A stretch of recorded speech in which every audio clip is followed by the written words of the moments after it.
Si vous ne croyez pas que moi, je suis, vous mourrez dans vos péchés. Alors ils lui demandaient, toi, qui es-tu? Jésus leur répondit, je n'ai pas cessé de vous le dire. Quand vous aurez élevé le Fils de l'homme, alors vous comprendrez que moi, je suis. Jean 8, 24-28. Jésus révèle ouvertement sa divinité et son discours est rejeté.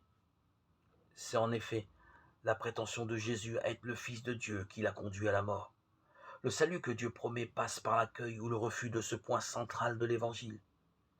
Et il implique une relation personnelle avec Jésus, dont les œuvres témoignent de son origine divine. La seule manière d'entendre et de voir comment Jésus est Dieu est de contempler ses œuvres, c'est-à-dire les actions par lesquelles il sauve et manifeste l'amour miséricordieux de Dieu.